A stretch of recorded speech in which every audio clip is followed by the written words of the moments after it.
Bonsoir, mesdames, mademoiselles, messieurs, bienvenue dans ce journal hebdomadaire que nous ouvrons avec la levée traditionnelle des couleurs mensuelles.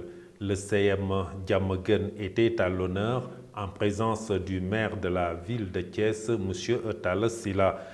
Le principal du CM a saisi l'occasion pour exhorter les élèves au travail dans le sérieux et dans la discipline pour un Sénégal meilleur et solide. La représentante des élèves, au nom de ses pairs, a souhaité que l'événement soit le socle d'une parfaite collaboration entre la mairie de Thiès et le CM Diamaguène. Je vous propose de la suivre. Monsieur l'inspecteur de l'éducation et de la formation de Thiès-Ville, Madame le principal, Monsieur le président de l'APE, Messieurs et Mesdames les représentants de la mairie, Messieurs et Madame les professeurs et surveillants, chers camarades, c'est pour nous un grand plaisir de nous adresser à Monsieur le maire Talla Sylla ce matin pour lui souhaiter la bienvenue dans notre école.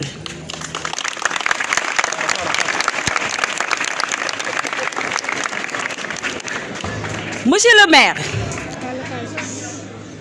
avec votre accord, nous souhaitons que cet événement soit le soubassement d'une parfaite collaboration entre votre municipalité et notre école. En tant que jeune de la région de Thiès en général et de la commune de Thiès en particulier, nous sommes conscients de votre générosité, votre engagement, votre volonté politique pour le développement de la ville de Thiès, votre solidarité, votre ouverture à toutes les couches sociales.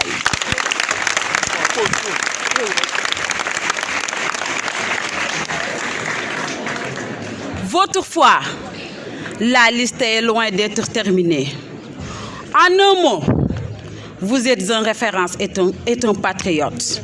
Niané est un village du département de Thiès situé à quelques accablures de Ngoundiane. Son école est dans un état de délabrement très avancé.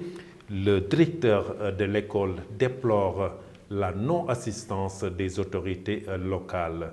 Je vous propose de le suivre. Ousmane Mbaye est au micro de nos reporters. Bon, vous savez que la situation de l'école de Ndiané parle d'elle-même. En entrant dans cette école, vous pouvez voir, n'est-ce pas, l'école, comment elle est, n'est-ce pas? C'est une école complètement délabrée, alors qu'elle fait partie des premières écoles qui sont installées dans la commune de Thiénaba. Elle est créée en 1981, ça fait bientôt 40 ans. Mais c'est une école qui manque de tout, même pas des toilettes, n'est-ce pas? Les classes sont dans un état de délabrement avancé. Et l'éducation étant une compétence transférée, nous attendons beaucoup de la mairie de Thiénaba, de la commune de Thiénaba.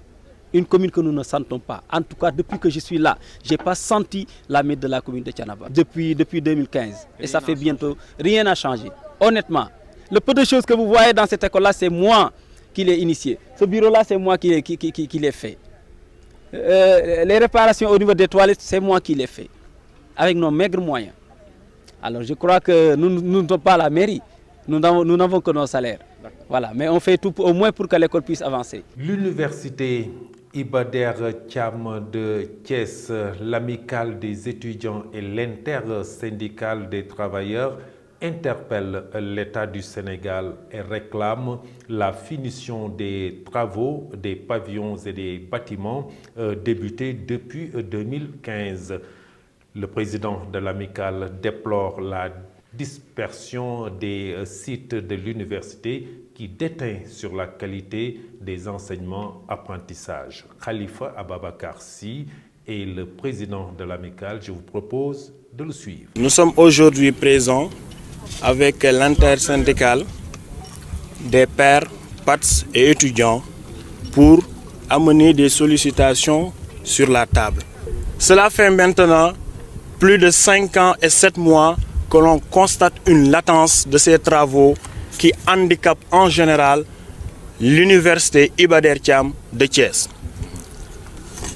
On constate fortement que le nombre d'étudiants orientés au niveau de cette université est devenu incalculable, avec des moyens tellement à déplorer qui sont minimes. Nous avons tant d'autres, parmi tant d'autres, les problèmes de salles de classe qui se posent. Il y en a beaucoup d'étudiants qui sont ici, presque plus d'une semaine, et qui n'ont pas encore fait de cours, juste parce qu'ils n'ont pas de classe, qu'ils n'ont pas là où faire leurs cours. Et il y en a même certains qui ne sont pas encore venus au niveau de l'université. Nous avons aussi un problème en pavillon. Au sein de ce site de la VCN, il n'y a que 2 pavillons pour plus de 1200 étudiants, ce qui n'est pas normal. Nous avons un manque de salles en TP pour pouvoir pratiquer tout ce que l'on apprend, parce qu'on est une université à vocation scientifique et on manque beaucoup d'infrastructures dans ce domaine. Vous voyez aussi qu'il n'y a pas de mur de clôture et cela a amené beaucoup d'insécurité au niveau de cette université, d'où l'agression de certains étudiants allant même jusqu'à pousser certains étudiants à arrêter leurs études ou bien à déménager et à partir dans des recoins qui sont tellement loin de l'université. Ce sont des points qui sont saillants et qui mériteraient d'être étudiés très sérieusement par l'État du Sénégal. Remise des prix de l'innovation 2020 à l'université Iba Der Thiam, le ministre de l'économie numérique et des télécommunications, Yankoba Diatara, lors de cette cérémonie, a évoqué la problématique et l'utilisation des réseaux sociaux qui fait beaucoup de mal dans le pays. Ces propos sont recueillis par Cherfal. L'organisation de ce concours me donne l'occasion de rappeler que le gouvernement du Sénégal, conscient de l'énorme potentiel et de l'effet catalyseur du secteur du numérique, est en train de créer les conditions pour booster l'économie nationale à travers le numérique.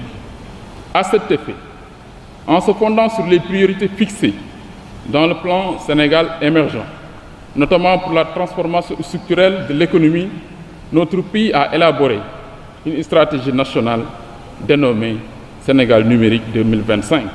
Permettez-moi de profiter de cette occasion pour interpeller la jeunesse du Sénégal que vous représentez.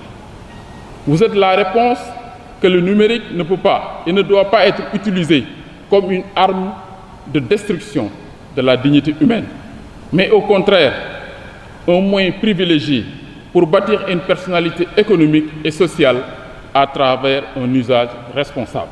Je me permets d'évoquer cette question liée à la régulation des réseaux sociaux, car le problème des dérives sur les réseaux sociaux devient de plus en plus acerbe. Mais tous, ensemble, nous pouvons y mettre un terme. C'est dans cette logique que j'ai entamé une série de concertations avec les acteurs de l'écosystème afin de trouver ensemble une solution inclusive et participative.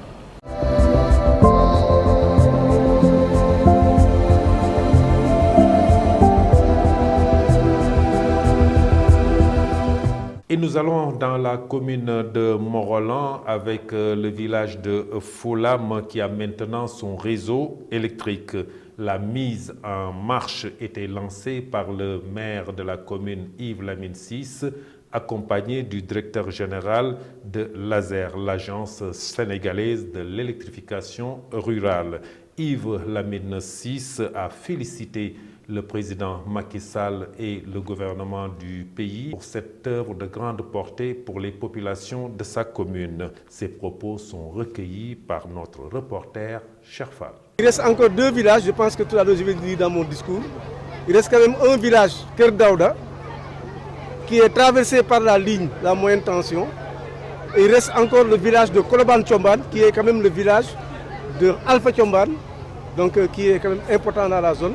Mais il reste encore, comme vient de le dire le président des jeunes, il y a des hameaux qui sont là, comme Tchourou, mais comme Hassan Mouri aussi.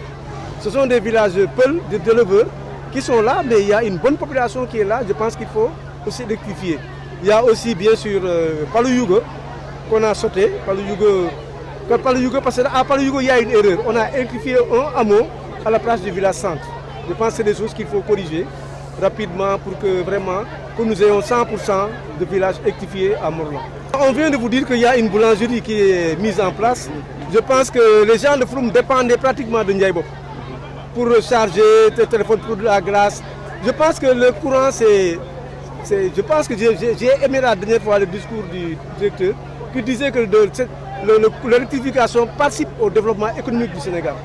Sans le courant, on ne peut pas émerger. Je pense que l'électrification, ce n'est plus un luxe, mais c'est une nécessité pour le développement du Sénégal.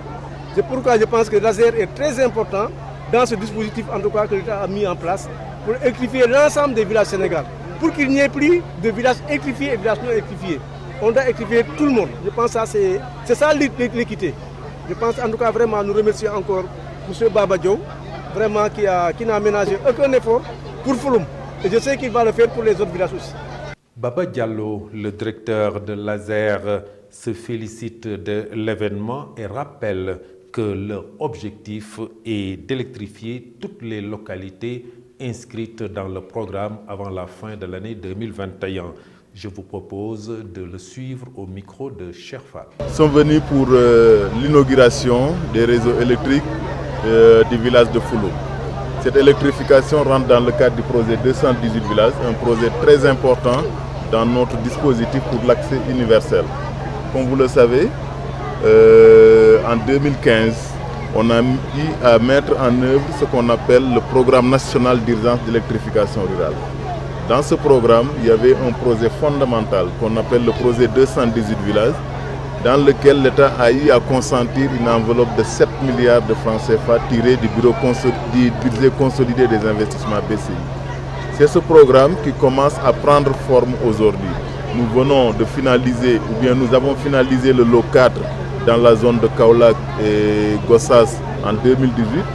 Nous sommes en train de finaliser le lot 5 au niveau de Matam. Et aujourd'hui, nous inaugurons le premier village du lot 1. Il s'agit du lot de la région de Thiès qui concentre 52 villages. Et parmi ces 52 villages, nous avons choisi Fouloum parce que c'est le village le plus important en termes de démographie. Et notre objectif principal, c'est qu'au terme de l'année 2021, qu'on arrive à finaliser ce qu'on appelle le programme national d'urgence d'électrification. Et nous parlons du reportage Ramadan avec le panier de la ménagère qui subit les fluctuations des prix des denrées de première nécessité. Les prix ne sont pas fixes. Vendeurs, clients et ménagères donnent leur avis. Micro-trottoir concocté par notre consoeur Mariem Ly.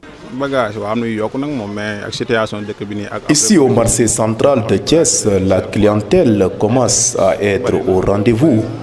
Malgré les difficultés économiques dues à la pandémie du coronavirus. En tout cas, ce n'est pas le grand rush, mais pour dire vrai, les clients viennent petit à petit et on espère que cela va s'accentuer les jours à venir. Avant le début du mois béni du Ramadan, nous, vendeuses de poissons, on avait l'habitude de constater une attraction dans nos étals, car les acheteurs venaient en masse. Maintenant, en cette période de jeûne, les clients semblent nous tourner le dos.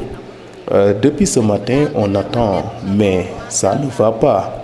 Avant le Ramadan, il y avait beaucoup de poissons, mais maintenant, c'est le contraire, car les mareyeurs ont augmenté les prix, raison pour laquelle nous, revendeurs, on est obligés à faire de même. Nous, les vendeuses de légumes, nous vivons le même calvaire que les vendeurs de poissons. Nos légumes sont là depuis ce matin, on n'a pas vu de clients. En plus, nous achetons les légumes à un prix élevé. Cela nous oblige à augmenter un peu. Et pour dire vrai, depuis ce matin, je suis là en train d'attendre et jusqu'à présent, je ne vois rien.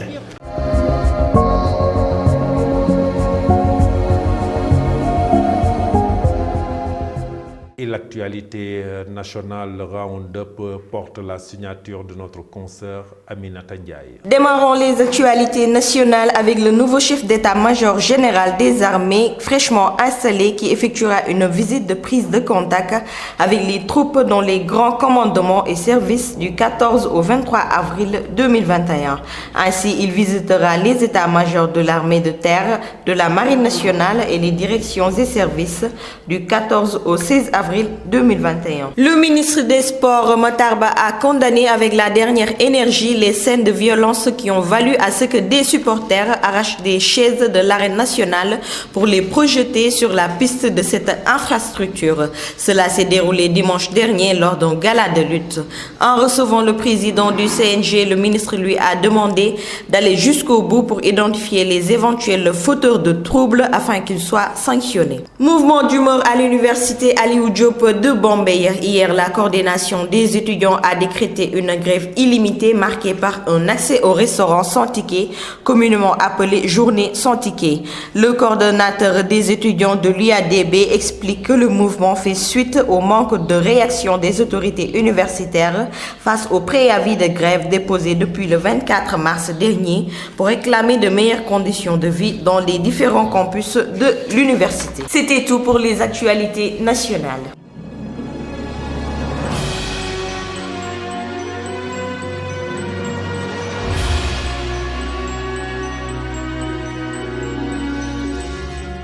Sur l'international, les faits les plus saillants sont retracés par notre consoeur Ndeye Coumba Fall. Démarrons l'actualité internationale par Bernard Madoff qui est mort ce mercredi 14 avril à 82 ans. Il était détenu au pénitencier fédéral de Butner en Caroline du Nord. Il avait été jugé en 2009 et condamné à 150 ans de prison pour son rôle dans la mise au point d'un mécanisme de fraude qui avait permis de détourner des montants estimés à 64,8 milliards de dollars, 54,2 milliards d'euros au cours actuel. Il avait d'ailleurs plaidé coupable de 11 chefs d'inculpation, dont ceux de fraude sur le marché des valeurs, fausse déclaration aux autorités boursières, faux en écriture, blanchiment d'argent. Et puis au Niger, un incendie meurtrier ravage une école à Niamey. Le bilan est très lourd. 20 élèves, dont 19 en classe de maternelle, ont péri dans l'incendie qui a ravagé l'école Pays-Bas. Arrivés sur les lieux, les pompiers n'ont peu que constaté les dégâts. L'ensemble du jardin d'enfants et une partie de l'extension de l'école primaire sont partis en fumée. À l'emplacement des classes ne restent que des carcasses de tables-bancs métalliques calcinés. Terminons par le président des États-Unis qui a sonné le départ des troupes américaines d'Afghanistan. Joe Biden a déclaré mercredi 14 avril dans un discours très attendu que les États-Unis vont entamer leur retrait définitif le 1er mai. Les troupes américaines ainsi que les forces déployées par nos alliés de l'OTAN auront quitté l'Afghanistan avant le 20e anniversaire de ces attentats odieux du 11 septembre, a-t-il ajouté. C'était tout pour l'actualité internationale.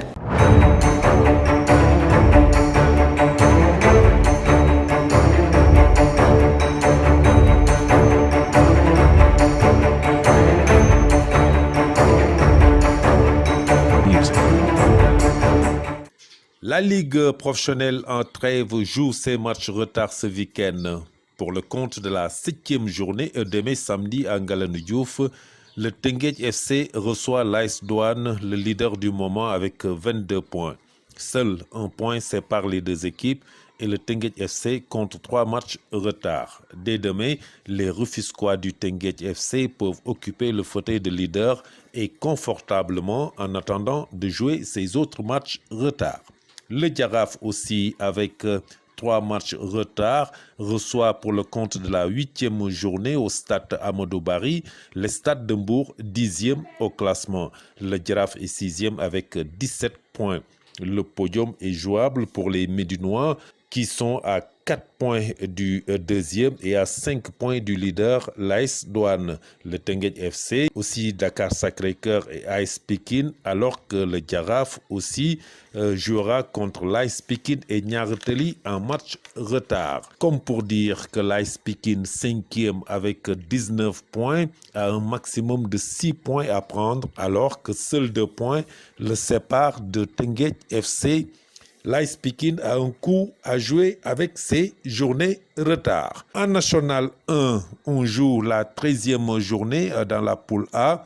Walidane, leader avec 23 points, reçoit le Kayor Foot, deuxième avec 22 points. Un choc du haut du tableau avec deux équipes de la même ligue de Thiès. Olympique de Ngor, quatrième, reçoit l'AS Cambérène, lanterne rouge. Et le dimanche, RS Yoff contre Yego, AS Saloum joue Gazelle de Kédougou.